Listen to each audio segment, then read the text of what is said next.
Hola, soy Mario Limón y les doy la bienvenida a un momento de cordura. Hoy quiero platicarles de una historia que es parte de una de las historias que me ha acompañado a lo largo de la vida.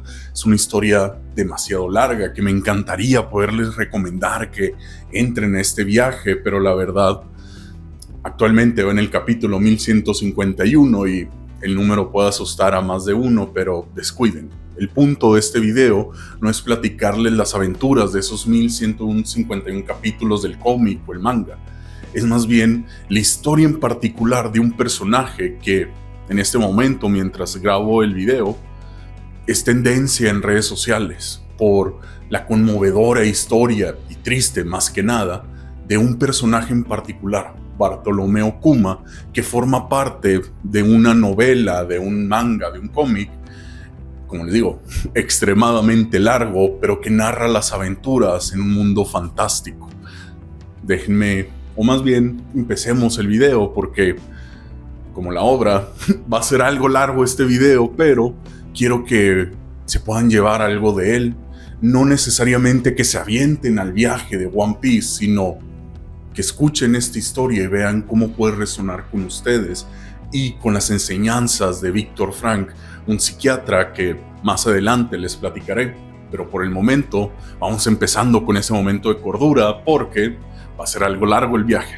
Como les decía, de donde saqué este pequeño gran fragmento de historia es de este cómic, de este manga, One Piece. Una historia algo particular, pero muy hermosa o muy gigante, porque a lo largo de 25 o más años de publicación ha tocado muchos temas, pero hoy les traigo una historia en particular, como les decía, la de Bartolomeo Kuma. One Piece es una obra particular, aunque creo que la mejor palabra para describirla es soñadora, pues en este mundo todo lo que el ser humano puede imaginar es posible en la realidad. En este mundo encontramos hombres pez, personas de brazos largos, piernas largas, brujos del clima, vikingos gigantes, muchas tribus de razas aladas, sirenas, samuráis, esqueletos cantantes, animales humanoides, tontatas o duendes, amazonas, humanos de 3 ojos, un payaso que puede partirse tanto como quiera, un hombre capaz de crear terremotos, otro que puede transformarse en arena, un almirante de la marina hecho de magma, uno de luz y otro de hielo, cyborgs e incluso una estrella de mar que deseó tanto ser un humano que un día se dio cuenta que ahora podía hablar y moverse como uno. En fin, una infinidad de personajes dignos de una historia de más de 1150 capítulos, y el número podría asustar a más de uno, pero hoy quiero platicarles de una historia, o de una de las historias más fuertes, conmovedoras y tristes, pero más que nada, humana. Hablo de la historia de, como les decía, de Bartolomeo Kuma, un hombre que dio todo, hasta su propio cuerpo y conciencia, con tal de ayudar a quienes lo rodeaban en su vida. Kuma nació en el reino de Sorbet, en el Mar del Este. Su padre era un bucanero, una raza que el gobierno mundial odiaba e intentaba mantener en el olvido. A los días de nacido, el gobierno se entera de su existencia y envía a capturarlos para convertirlos en esclavos. Aunque el padre de Kuma le suplicó que solo se lo llevaran a él, ya que él era el único con sangre bucanera, no lo logró. Y Kuma y su familia fueron llevados a Mary Joyce, separados y convertidos en esclavos. Mary Joyce, por decirlo de una manera, es la ciudad donde habitan los gobernantes de ese mundo. Ahí habitan los dragones celestiales, humanos que se creen dioses y gobiernan el mundo con indiferencia y una crueldad infernal. Kuma fue usado como un burro de carga y su amo lo azotaba y golpeaba como un juego, burlándose de su origen bucanero y explotándolo por su gran tamaño y fuerza a pesar de ser solo un niño. Un día, Kuma logra encontrarse un momento con su padre y para no preocuparlo le dice que su amo es muy bondadoso y que tiene mucha suerte de tenerlo. Esto mientras aún sangraba de la última golpiza que le habían dado al niño. Él le pregunta a su padre por su madre y su padre le responde que afortunadamente ya había fallecido, que estaba en el cielo, que ya se encontraba en un lugar mejor, que si eso no era maravilloso. Kuma rompe en llanto y su padre le dice que debe ser fuerte, que él puede sobrevivir todo esto y que algún día Nika, el dios del sol, los liberará, pero que debe de ser fuerte hasta que ese día llegue. Mientras el padre de Kuma le contaba las historias de Nika que se contaban en su tribu bucanera y bailaban al ritmo del tambor de Nika, uno de los dragones celestiales se molesta por tanto ruido y asesina al padre de Kuma enfrente de él, salpicándole con la sangre de su padre mientras se mantenía perplejo con la misma sonrisa que su padre le había provocado con su baile. ¡Chispeándole a un feliz rostro del pequeño! ¡Todos! ¡Maniático estúpido! ¡Malditos sean! ¡Malditos sean todos! El tiempo pasa y los dragones celestiales organizan una cacería humana en una isla no afiliada al gobierno mundial. Eligieron este lugar ya que se atrevían a llamar a su país God Valley. En esta cacería, cada vida arrancada les daría un punto. Pero habían personas como Kuma que si los asesinaban les darían aún más puntos. Ahí es donde Kuma conocería a dos de las personas más importantes para su vida, Emporio Ivankov y Ginny. Juntos idearon un plan donde intentaron robarse los premios de la cacería, frutas del diablo. Estas frutas dentro de la historia otorgan un poder único a quien las come, así que planean usar esos poderes para escapar de la isla. Los tres aprovechan una revuelta causada por la pelea entre dos grupos de piratas y la marina para llegar a donde guardaban los premios. Kuma logra comer la Nikyu Nikyu no Mi, una fruta que daba el poder de expulsar o lanzar las cosas por el aire con tan solo tocarlas con la palma de su mano. Kuma utiliza ese poder para salvar a la mayor cantidad de personas posibles, hasta que se encuentra con Saturno, uno de los ancianos que lidera el gobierno mundial desde las sombras y que acudió a la isla para terminar con todo este alboroto. Él le dice a Kuma que la gente de su raza no debería de existir, que su mera existencia es un insulto para el gobierno mundial y que solo podía ser esclavo o morir y que aceptara su destino. Kuma, sin rendirse, le contesta que por qué había gente como él, que su destino era ser un esclavo, mientras otros gozaban con su sufrimiento. ¿Qué diferencia había entre una vida y la otra? ¿Y cuál era el punto de vivir si estás condenado a ser un esclavo? Pero si tiene alguna clase de poder, ahora lo usará para salvar a tantas personas, tal y como lo hacía Nika en las historias de su padre. Esto encabrona a Saturno y le responde que justo por eso su gente debe de ser exterminada. A partir de ahí, la historia da un salto a cuando el incidente de God Valley así ha terminado. Kuma se culpa porque solo pudo salvar a solo 500 personas con su poder. Ivankov y Ginny le dicen que no diga tonterías, que gracias a él ahora esas personas eran libres, que sus manos bendijeron a los esclavos con liberación, que son las manos de la liberación. La vida continúa e Ivankov zarpa al mar y Ginny y Kuma se quedan a vivir en el reino de Sorbet en una iglesia abandonada, donde él aprende a usar mejor sus poderes, hace amigos, y en un emotivo momento Ginny y Kuma lloran después de cenar, ya que nunca habían sentido el estómago lleno y no podían con tanta felicidad. Por favor, guarden este pequeño momento de felicidad, porque la tragedia de Kuma y Ginny solo acaba de iniciar. Pasaron 8 años y Kuma se volvió sacerdote. Aprendió a utilizar su poder para separar el dolor de las personas de sus cuerpos. Todos los ancianos de la isla lo amaban, ya que gracias a él podían sanar sus heridas y quitarse el dolor, ya que si no trabajaban y pagaban su impuesto real, serían vueltos esclavos. Ellos le preguntan si podría venir más de una vez a la semana, pero ahí entra en escena Ginny y les dice que no se aprovechen de la bondad de Kuma. Lo que sucede es que los ancianos ignoraban que al repeler su dolor, alguien debía absorberlo para que no volviera a la persona original. Así, Kuma al finalizar el día absorbía todo el dolor y Ginny cuidaba de él. Ginny le decía que por qué lo hace, por qué sufre por ayudar a los demás.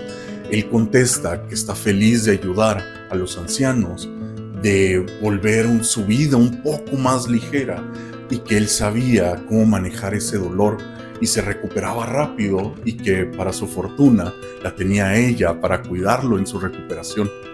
Ginny le pide a Kuma que se case con él, pero con una sonrisa le niega la petición. Ginny sonrojada le pregunta que si por qué no quiere casarse con ella, que si eso no lo haría feliz. Pero Kuma en realidad le teme a que ella pase por el mismo destino que sus padres por casarse y tener una familia con un bucanero.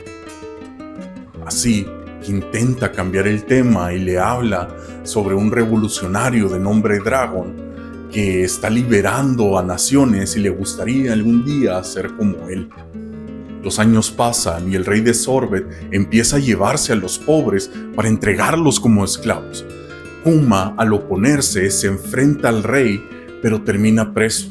Pero ahí es donde uno de sus amigos de la infancia, Bangkok, llega a liberarlo con la ayuda del ejército revolucionario liderado por Dragon. Kuma y Ginny deciden unirse al ejército revolucionario para poder liberar a más pueblos oprimidos como el de Sorbet. Pasan 8 años en el que Kuma trabajaba para los revolucionarios y volvía de vez en cuando a Sorbet para ayudar a los ancianos. Pero, lamentablemente, Jenny es secuestrada por el gobierno mundial porque un dragón celestial la quería como su esposa o esclava. Y desde entonces Kuma se volvió más feroz en el campo de batalla y entraba a cualquier pelea sin pensarlo 2 veces. 2 años después, una llamada entra al cuartel de los revolucionarios. Era Ginny. Kuma le ruega que le diga dónde está, que irá de inmediato a donde está ella. Pero ella responde que está enferma y que por eso los dragones celestiales se habían deshecho de ella, diciendo una frase muy parecida a la de su padre cuando le contó que su madre había fallecido, que si acaso ella no era suertuda por tener ese destino. Continúa diciendo que le encantaría volverlos a ver, pero que esta era más una despedida y que por favor Dragon y Bangkok cuidaran de Kuma, ya que él era demasiado bondadoso. Kuma deduce dónde podría estar y sin pensarlo 2 veces se lanza en búsqueda de ella, pero al hacer esto no puede escuchar las últimas palabras de su amada, que ella siempre lo amó, lo ama y lo seguirá amando. Kuma llega al reino de Sorbet donde Ginny había ido, pero al llegar a la iglesia ya era muy tarde. Pero ella no estaba sola. A su lado estaba una pequeña bebé y decidió cuidarla como un último acto de amor para ella y la nombró Bonnie. Kuma la cría como si fuera su hija y le da tanto amor como puede. La ve crecer y parecerse tanto a su madre hasta que un día se da cuenta que ella tiene la misma enfermedad que su madre, una enfermedad que transforma su piel en escamas azules que si se expone a la luz del sol, la enfermedad empeora. Intenta por todos los medios posibles encontrar una cura, pero fracasa. Así que decide mantenerla segura dentro de la iglesia. Pero los niños empiezan a molestar a Bonnie por sus escamas azules en el rostro. Pero Kuma intenta alegrarla diciendo que son sus joyas, que la hacían lucir hermosa y que la amaba y que no escucha a esos niños celosos. Un día, jugando con su hija, le pregunta a dónde le gustaría viajar cuando ella crezca. Ella responde que le gustaría ir a las Islas del Cielo, que quizá ahí puedan encontrar a Nika al estar tan cerca del sol. Y Kuma baila junto con ella al ritmo de los tambores de Nika, como su padre lo hacía con él. Un día un doctor puede identificar la enfermedad, pero no sabe cómo decírselo a Kuma. Se llama la enfermedad de las escamas de zafiro, y que le da una esperanza de vida de 5 años más, porque lo más probable es que fallezca antes de cumplir 10 años, ya que hasta el momento se desconocía una cura. Esto rompe a Kuma, pero su hija Bonnie estaba escuchando en secreto y lo asusta y le pregunta que sí, qué pasará cuando cumpla 10 años, que escuchó algo pero que no pudo entender a qué se refería el doctor. Así que Kuma opta por mentirle y le dice que se curará cuando tenga 10 años. Ahí Bonnie se alegra y empieza a hacer planes de lo que le gustaría hacer con su papá cuando se cure y pueda viajar junto con él. Un año después, la paz volvió a ser perturbada por el regreso del antiguo rey de Sorbet. Decide incendiar la parte pobre de la isla para ganarse el favor de los dragones celestiales, ya que por desgracia ver tanta basura les desagradaba a estos dragones celestiales, a estos hombres que se creían los reyes del mundo. Kuma no lo soporta más y decide ir él solo contra el rey y su guardia, destruyendo el castillo él solo. Y ese día fue recordado como el incidente de la revolución de un solo hombre y fue declarado rey por el pueblo, pero esto no le agradó para nada al gobierno mundial y en especial a un personaje del cual ya habíamos hablado, que era Saturno.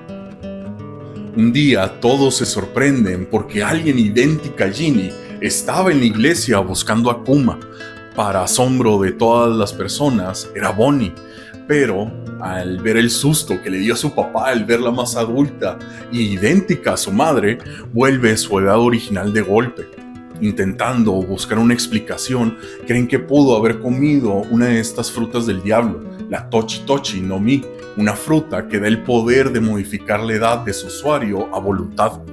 Pero en ese momento llega una noticia en el periódico en el cual se ponía a Kuma como un rey tirano que destruyó el castillo y a la familia real para él quedarse con el reino. Además le avisaron que había una flota de la marina que se acercaba al reino de Sorbet para devolver el trono al antiguo rey. Kuma decide enfrentarlo solo, pero sabe que esto causará que el gobierno mundial lo persiga, así que se despide de Bonnie y sale a enfrentar a toda esa flota él solo. Con su victoria, Kuma es considerado un pirata y ponen una recompensa por su cabeza, pero Kuma aprovecha esto para viajar por el mundo buscando una cura para la enfermedad de su hija Bonnie. Ahí es cuando uno de sus compañeros, Dragon, le recomienda ir con el Dr. Vegapunk, que si alguien en este mundo puede encontrar una cura para esa enfermedad es el Dr. Vegapunk, y que el gobierno mundial está ocupado y puede ir a verlo ya que no cuenta con una guardia personal en este momento. Ahí Dragon le desea suerte y que los vientos del destino le favorezcan. Kuma lleva a Bonnie con el Dr. Vegapunk, el cual se queda maravillado por Kuma y le pide que le permita también examinarlo a él en nombre de la ciencia y le da una buena noticia, que él ha encontrado una cura para la enfermedad de las escamas de zafiro y que puede ayudarlos. Al empezar a examinar a Kuma, se da cuenta de que es un bucanero y le pregunta si no sabe para quién trabaja él. Kuma le responde que su amigo Dragon confía en él, así que él también lo hará. Vegapunk le ofrece un trato: curará a su hija, pero a cambio él le permitirá clonarlo, ya que ha estado trabajando en crear al protector de la paz definitivo, algo que ayuda a detener a todos los piratas malvados y a proteger la paz del mundo. Kuma acepta el trato, dice que si esos soldados ayudarán a las personas, quizás su vida tenga un verdadero significado. Vegapunk lo llama un santo, pero Kuma le responde que él es solo un humilde pacifista. Y ahí es cuando Vegapunk decide llamar así a estos nuevos guerreros, los pacifistas. Pero a todo esto, estos guerreros del futuro, los pacifistas, como decidió llamarlos Vegapunk, Kuma, era parte de un plan que Saturno movía desde las sombras. Al empezar la investigación, el gobierno mundial envía a Kizaru, un almirante de la marina, con el poder de transformarse en luz, con el fin de vigilar al Dr. Vegapunk. Saturno se comunica con ellos y les ofrece un trato a Kuma y a Vegapunk. Con tal de recibir el tratamiento para su hija Bonnie, Kuma será transformado en un arma para el gobierno mundial y actuará bajo sus órdenes. Y que no solo crearán a los pacifistas, a su imagen y semejanza, sino que también él será convertido en un cyborg y que al terminar su transformación borrarán su memoria para que no pueda desobedecer a las órdenes del gobierno mundial. Vegapunk se ofende, ya que eso sería como matar a Kuma y que él no era ningún tipo de asesino. Kuma lo interrumpe diciendo que él creía que era imposible salvar a su hija y que aceptaría cualquier destino con tal de salvarle la vida, y le ruega a Vegapunk que él también acepte el trato. El tratamiento de Bonnie tardará 1 año y el de Kuma 2. Esto hace feliz a Kuma porque Bonnie se curará para su 10º cumpleaños. Ese año de diferencia, Bonnie estará bajo la vigilancia del gobierno mundial en su isla natal para que Kuma no intente romper el trato. Ese primer año estuvo lleno de sonrisas, felicidad para Kuma, Bonnie, Vegapunk, Kizaru, e incluso bailando bajo el ritmo de los tambores de la liberación de Nika. Al terminar el primer año y empezar el proceso de transformación de Kuma, deja a Bonnie en Sorbet al cuidado de sus amigos y la vigilancia del gobierno mundial. Dice que no podrá visitarla por un tiempo, pero que le escribirá cartas contándole todas sus aventuras, pero que al terminar su tratamiento volverá con ella para viajar por todo el mundo como lo habían planeado desde hace años. Durante sus viajes, Kuma conoce al protagonista de esta historia, Monkey D. Luffy, el hijo de su amigo Dragon. Él se da cuenta cómo se parece tanto al dios del sol Nika, su risa, amabilidad, su capacidad para estirarse como si fuera de goma, su sentido de la libertad y cómo por donde pasaba creaba un caos, pero liberaba a los oprimidos en ese caos. Incluso el Dr. Vegapunk le pregunta si escuchó del joven pirata que le declaró la guerra al gobierno mundial al quemar una de sus banderas y liberar a una de sus nakamas o tripulantes o compañeros de viaje. Y él le contesta que sí, que fue el hijo de Dragon, y ahí Vegapunk se sorprende porque él ignoraba que Dragon tenía un hijo. Pasa un poco de tiempo y lo llaman porque hubo una revuelta en el archipiélago Shabodi, una isla muy cerca del gobierno mundial, pero que actuaban ahí a su gusto, teniendo ventas de esclavos, venta de diferentes tipos de razas de personas, como los hombres pez, las sirenas, las razas aladas, en fin, los dragones celestiales haciendo de las suyas, porque al final ellos eran los dueños del mundo. Pero volviendo, alguien había interrumpido una subasta de esclavos e incluso golpeó a un dragón celestial, algo que no había ocurrido desde hace siglos. Al llegar Kuma descubre que el causante de ese alboroto era Luffy y sus nakamas, que se habían atrevido a golpear a un dragón celestial porque querían comprar a una de sus amigas sirenas y le disparó a uno de sus amigos por simplemente ser un hombre pez.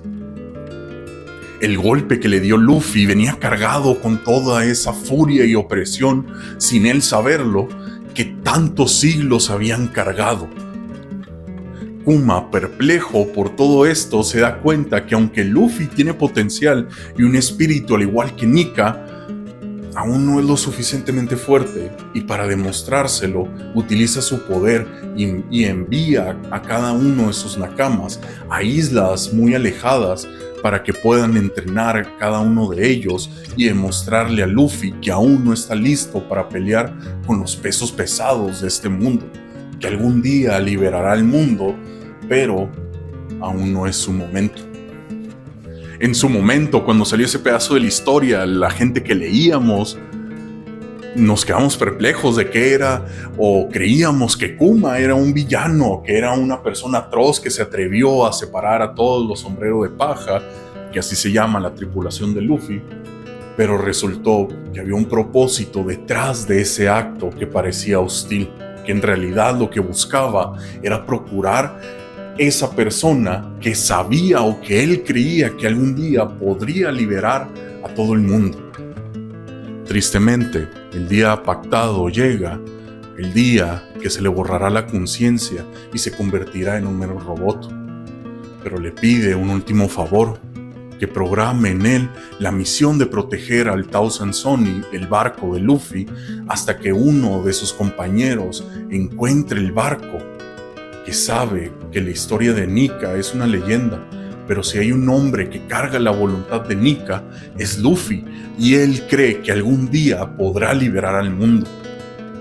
Antes de eliminar su conciencia, Kuma, usando sus poderes, extrae sus propios recuerdos y le pide a Vegapunk que los cuide, que quizá algún día le serían de utilidad. Kuma, recostado en la camilla, reflexiona sobre su vida y se dice a sí mismo y a Vegapunk: me pregunto a cuántas personas habré causado problemas en mi vida.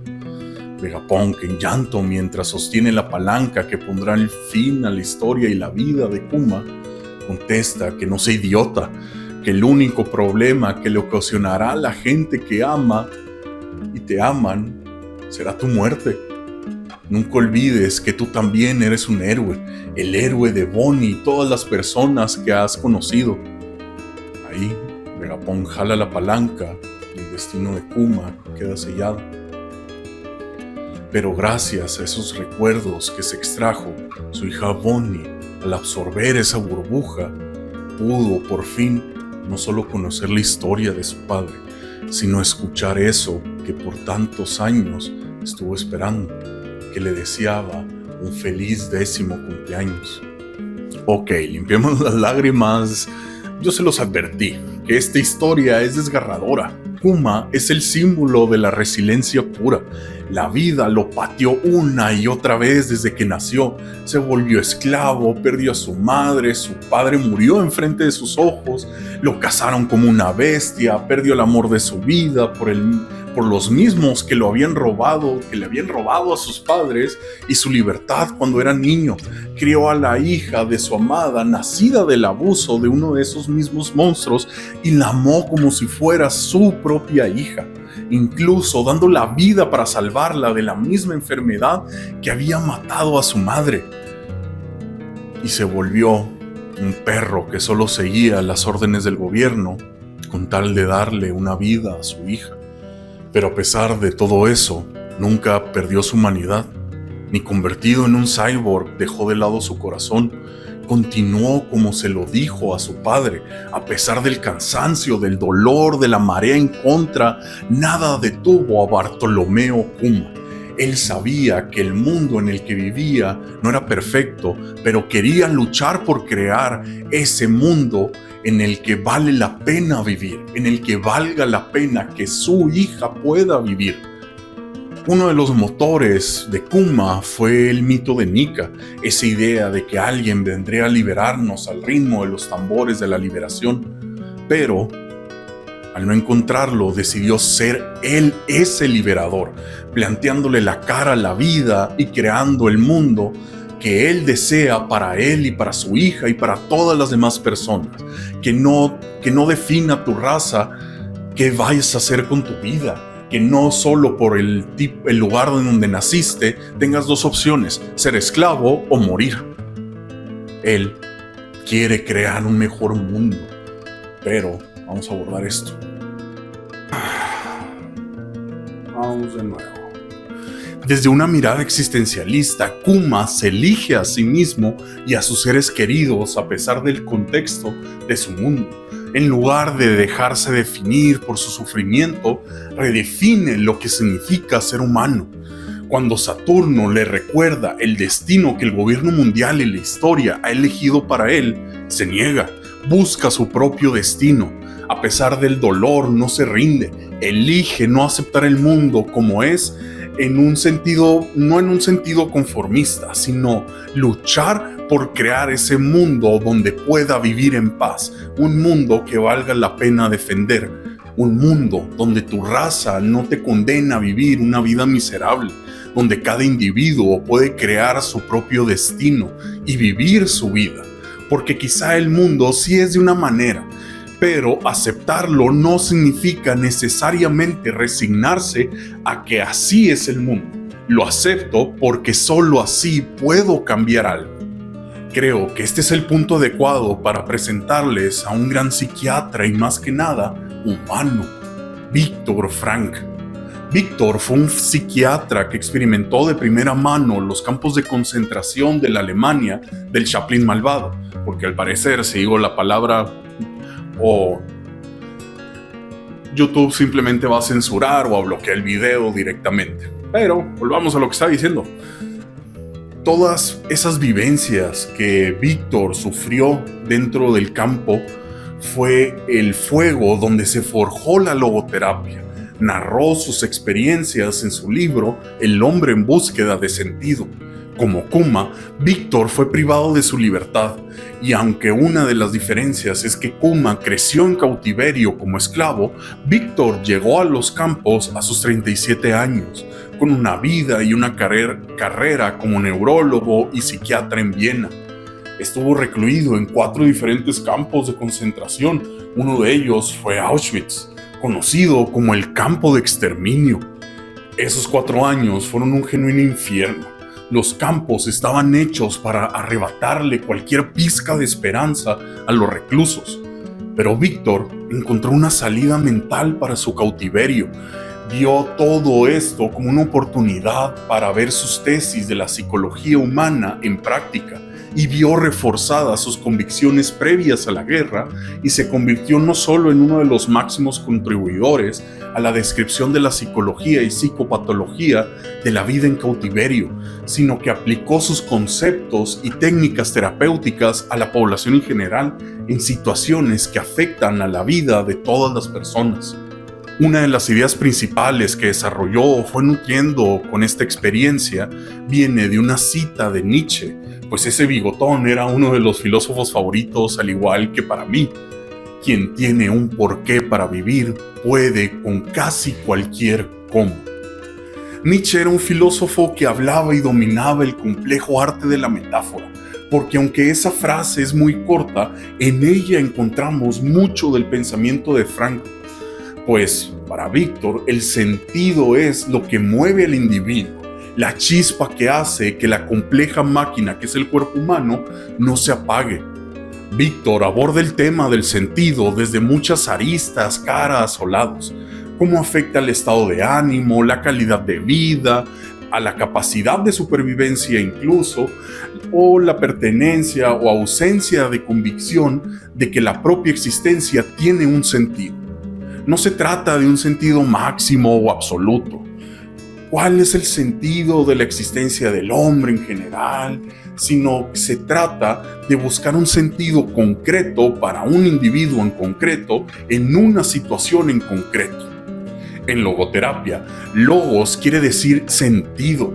El terapeuta que aplica esta técnica lo que hace es intentar ayudar a la persona a ampliar sus horizontes y encontrar su sentido concreto en su momento de vida. El sentido es algo que atormentó a Kuma desde niño, pero su quiebre fue cuando Saturno le dijo que su sentido en la vida era ser esclavo o morir. Ahí Kuma decide romper el sentido que se le había impuesto y decidió que su sentido sería proteger y liberar a cuantas personas se encuentre en su vida. Hay una escena que cuando la leí en el manga me rompió, y al ver las animaciones que los fans hacían, porque para el momento en el que grabo este ensayo aún no llegamos a esa parte, pero todo esto me refiero a esa escena final de la vida de Kuma cuando estaba corriendo. Mientras crecía, se veían las diferentes personas que fueron importantes para Kuma y cómo fueron entrando en su vida.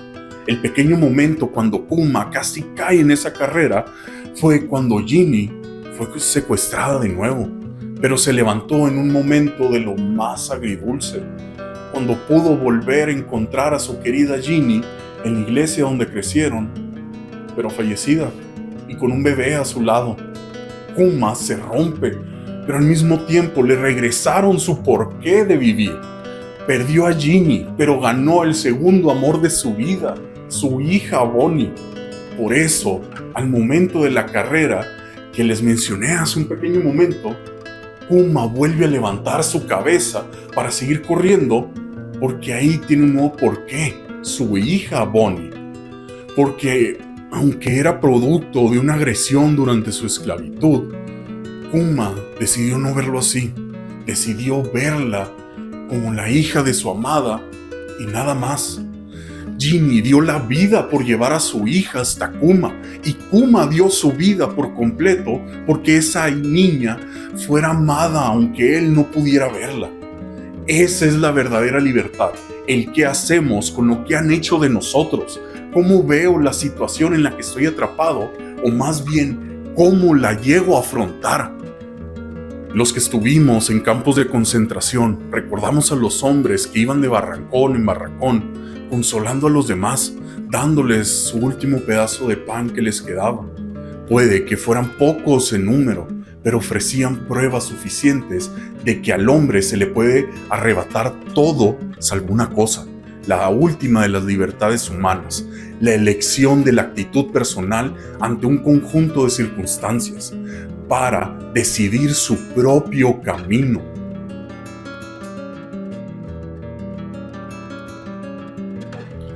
Como hemos visto, el mundo en el que habitaba Kuma era todo menos perfecto.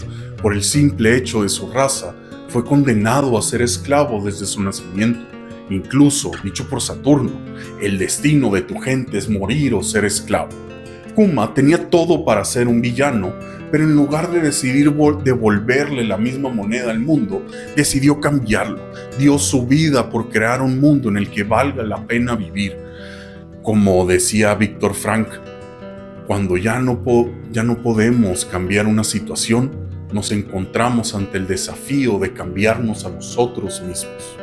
No es que Kuma sea perfecto, eso queda claro. Cuando perdió a Ginny, casi cae en el abismo y se rinde ante la violencia del mundo, y si no fuera por la llegada de Bonnie, quizá la historia fuera diferente, porque recuerden que, como decía Nietzsche también, quien con monstruos lucha, cuide de no convertirse en uno. Kuma no busca justicia a través de venganza, sino redención a través del sacrificio. Su respuesta al odio no fue el odio, sino la compasión. Eligió ser diferente, no por debilidad, sino por sabiduría. Desde la perspectiva de Viktor Frankl, el ser humano no está definido por el placer o el poder, sino por la voluntad de sentido. Ese impulso interno que nos lleva a encontrar propósito incluso en las circunstancias más adversas. Para Frankl, crear un mundo mejor no es un ideal abstracto, sino una consecuencia concreta de vivir con un sentido. En la historia de Kuma encontramos a un hombre que, pese a ser esclavizado, convertido en cyborg, utilizado como arma, se niega a aceptar que su existencia no tenga valor. Lo fácil hubiera sido caer en la desesperanza, odiar al mundo o convertirse en un instrumento de venganza. Sin embargo, Kuma elige una respuesta ética trascendente al dolor, proteger a su hija, luchar contra la injusticia y dejar el legado de esperanza. Kuma no lucha por sí mismo, sino por las generaciones futuras. Su sacrificio no es un suicida pasivo, sino está cargado de sentido. Como Frankl comentaba, el ser humano puede encontrar su razón de ser incluso en el sufrimiento, siempre que ese sufrimiento sirva para una causa más grande que él mismo. Y en este caso, la causa de Kuma es clara: crear un mundo donde su hija no tenga que vivir lo que él vivió, donde el color de piel o el origen no condene a nadie. Porque les repito esa frase tan importante para Víctor como para mí: quien tiene un porqué para vivir puede soportar casi cualquier cómo. El porqué de Kuma es ese mundo mejor, ese sueño utópico que no abandona ni siquiera cuando ya ha perdido todo. La logoterapia propone que la vida tiene sentido en cualquier circunstancia, y Kuma lo demuestra con su vida. Encuentra un sentido no a pesar del sufrimiento, sino a través de él. Dostoyevsky dijo en una ocasión: solo temo una cosa, no ser digno de mi sufrimiento. Y estas palabras retornaban una y otra vez a mi mente cuando conocí a aquellos mártires cuya conducta en el campo, cuyo sufrimiento y muerte testimoniaban el hecho de que la libertad íntima nunca se pierde. puede decirse que fueron dignos de su sufrimiento, y la forma en la que lo soportaron fue un logro interior genuino. Es esta libertad espiritual que no se nos puede arrebatar, lo que hace que la vida tenga sentido y propósito. Con esta cita no me refiero a invitarlos a vivir una vida de mártires o la autoflagelación. Me refiero a afrontar los desiertos por los que cruzamos con la mirada en alto. Que podamos disfrutar el sol cuando podamos y la brisa, y bajar la cara cuando la aspereza de la arena contra el rostro no nos permita mantenerla en alto. Tú no has elegido cruzar por este desierto, pero sí el qué harás en él. No porque otros nos reconozcan nuestra valentía y resiliencia, sino por mí mismo. Porque la vida no se trata de lo que han hecho de nosotros, sino lo que nosotros hacemos con lo que ya han hecho de nosotros. Dicho por Ojo Loco Sartre, otro filósofo que pasó también por campos de concentración y que pudo ver esas mismas respuestas que Víctor. El significado que yo le doy a mi propia vida.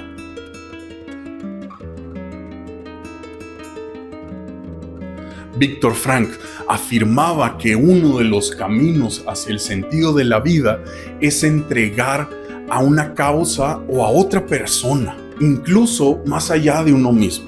Para Kuma, esa entrega se expresa como sacrificio por las generaciones futuras. No busca salvarse, sino salvar la posibilidad de un mundo distinto para las generaciones que vienen después de él. Kuma bien pudo haber elegido la rabia o la resignación ante su destino como esclavo y experimento. Sin embargo, su elección no es individualista. Decide asumir un dolor inmenso para evitar que los otros lo vivan. En especial a su hija Bonnie, pero también a toda la humanidad oprimida. Su vida se vuelve significativa al convertirse en un puente entre la opresión del pasado y un futuro con esperanza.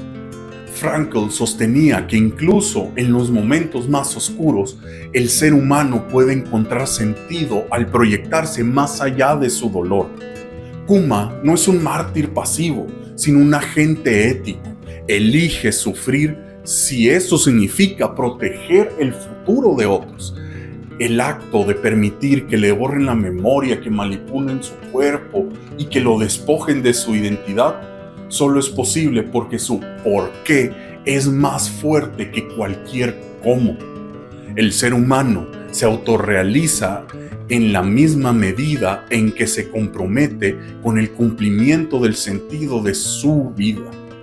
Kuma se realiza plenamente no al evitar el sufrimiento, sino al dar un sentido trascendente a su sacrificio.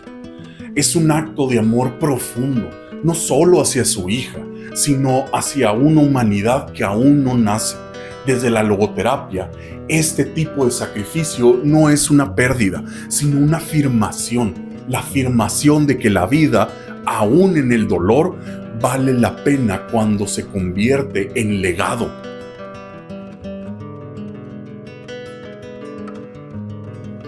La historia de Kuma expone de manera simbólica, pero contundente, el problema del racismo estructural. En One Piece, los bucaneros, raza a la que pertenece Kuma, son condenados desde su nacimiento a la esclavitud y la marginación. Como Saturno lo dijo, el destino de tu raza es morir o ser esclavo. Este determinismo racial no es ajeno a nuestra realidad. Las palabras de Saturno evocan siglos de discursos coloniales y supremacistas que han considerado a ciertos pueblos como inferiores por su sangre, color de piel o cultura. Lo que en One Piece hacen ficción con los dragones celestiales y el gobierno mundial. La historia lo ha mostrado en formas de esclavitud transatlántica, el apartheid, limpieza étnica o violencia institucional hacia los pueblos originarios, afrodescendientes o migrantes. Kuma, como figura simbólica, representa al sujeto racializado y oprimido que, aún así, no se deja consumir por el odio, sino que busca transformar el mundo desde el amor y la resistencia. Él carga el cuerpo y el dolor de su pueblo como una especie de Cristo laico, una figura de redención a través del sacrificio que denuncia con su historia las heridas profundas de un sistema injusto. Desde la psicología, autores como Frantz Fanon hablaron sobre las heridas psicológicas del colonizado, el trauma de ser deshumanizado por el color de piel. Kuma refleja ese dolor, pero también su trascendencia. Elige seguir siendo humano en un mundo que niega su propia humanidad. Así, la historia de Kuma es también la historia de quienes luchan con la opresión en el mundo real. Un acto de memoria, de dignidad, de construcción de un mundo más justo, donde la raza no determina el destino y donde el dolor pueda dar lugar a una ética del cuidado. Toda esta historia me recuerda a una de mis canciones favoritas de la vida, Redemption Song de Bob Marley, que tiene un pequeño fragmento que dice: emancípense a sí mismos de la esclavitud mental. Nadie más que nosotros puede liberar nuestra mente. Esta frase fue dicha originalmente por Marcus Garvey, un activista panafricanista jamaiquino. En un mundo donde el cuerpo de Kuma fue esclavizado, manipulado y reducido a un arma, su mente permaneció libre. Esa libertad interior fue su verdadera rebelión. A pesar de que el sistema lo despojó de casi todo, su raza fue condenada, su cuerpo modificado, su memoria alterada, su espíritu nunca fue quebrado. Desde la perspectiva de Gervais, la opresión no es solo material, sino también mental. Cuando te convencen de que vales menos, de que no puedes cambiar tu destino, de que debes de aceptar el orden como es, Kuma, al igual que los líderes históricos de los movimientos de liberación, se niega a aceptar esa narrativa. Su resistencia no está solo en la violencia, sino en la elección de mantener su humanidad intacta, en la decisión consciente de sacrificarse por un futuro donde otros puedan vivir con libertad y dignidad. En ese sentido, Kuma representa esa figura que logra emanciparse internamente del discurso opresor. Aunque esclavizado físicamente, su mente sigue soñando con la libertad, con la justicia, con un mundo distinto. Como diría Viktor Frankl, incluso en el campo de concentración más cruel, el ser humano puede seguir eligiendo su actitud ante el sufrimiento. Así, la frase de Gervais no solo enmarca la historia de Kuma, sino que la eleva. Su vida, sufrimiento y sacrificio no son solo una tragedia, sino un acto político, espiritual y profundamente humano. Kuma demuestra que la verdadera libertad comienza cuando uno deja que el odio y el dolor definan su vida, cuando no deja que todas esas emociones definan lo que él es y lo que quiere ser en la vida.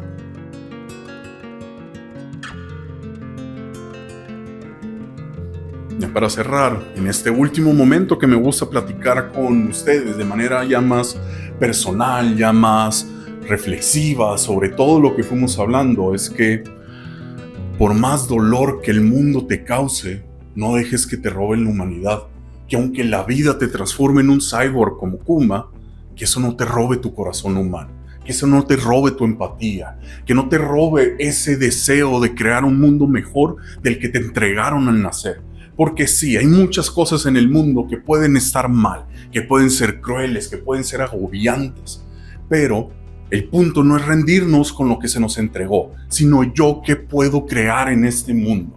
Porque si alguien como en la vida de Kuma, o ya fuera de la ficción, ya en algo real como fue la vida de Viktor Frankl, la vida de Sartre y todos esos diferentes filósofos, psicólogos, psiquiatras y en especial humanos que pudieron sobrevivir a esos campos de concentración de la Alemania del Chaplin malvado, porque como les decía, no puedo mencionar la palabra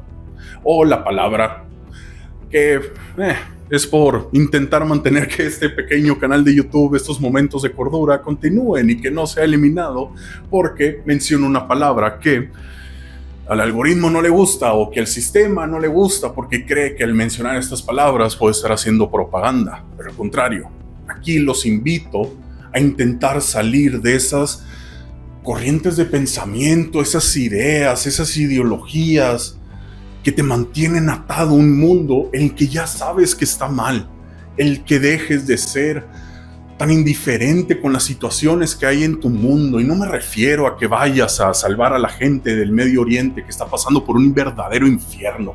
No me refiero a que vayas a algún estado de México gobernado por el narcotráfico. No, me refiero a la persona que tengas ahí cerca de tu vida, que sabes que puedes marcar una pequeña diferencia con tu amor propio y tu amor hacia él, que le cambies esa vida. Y no me refiero también a que te rompas por ese pequeño desconocido.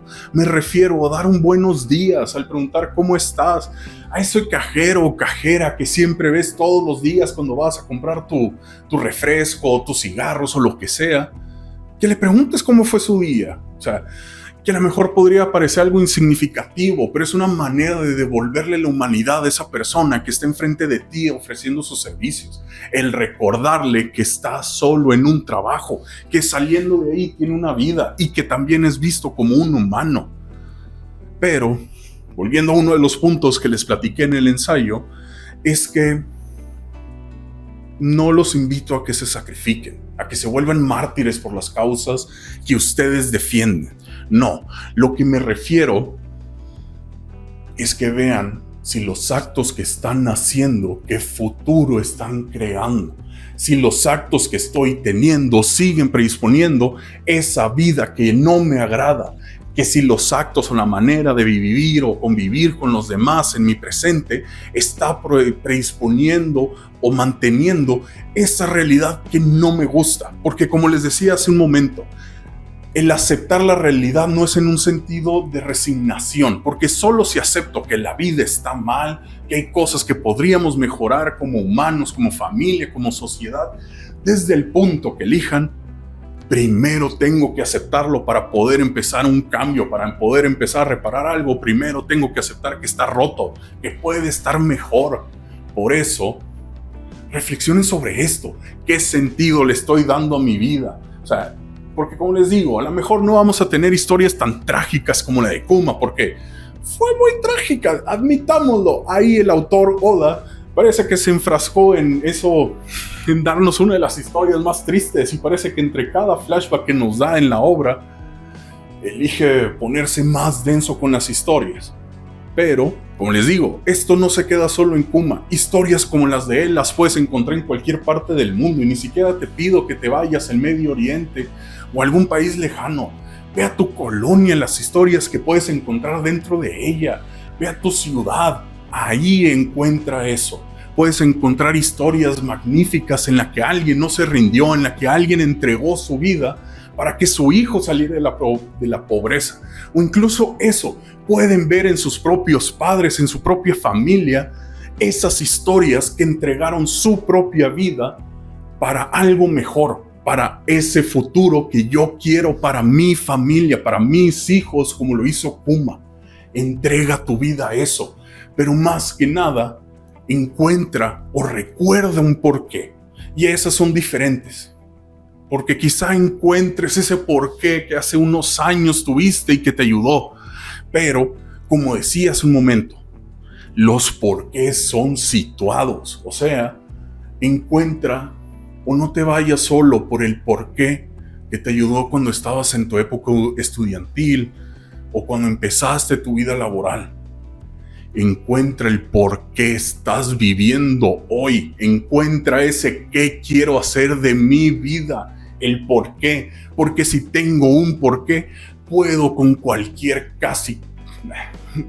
Ven, en algún momento me voy a tener que trabar, pero eso. O sea, quien tiene un por qué puede con casi cualquier cómo. Esa frase tan pequeña de Nietzsche, de ese bigotón que adoraba tanto Frankl y que también tiene un pedacito de mi cerebro él.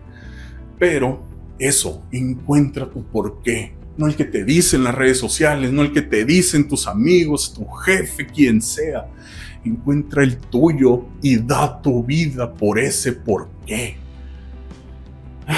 Pero al final, este es solo un momento de cordura, un discurso de un loco legalmente cuerdo.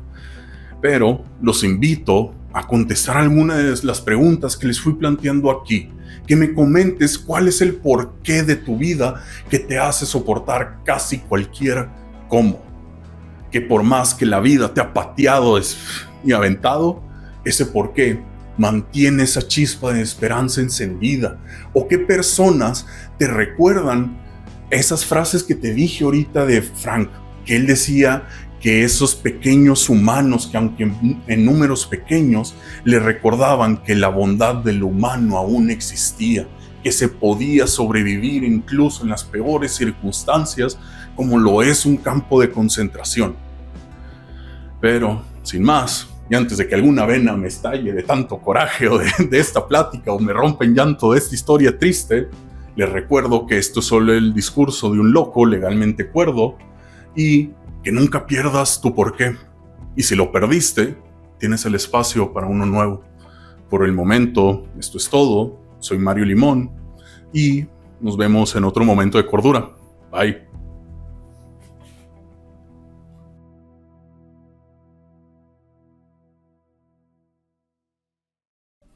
Don, do, do, do, don, do, do, do.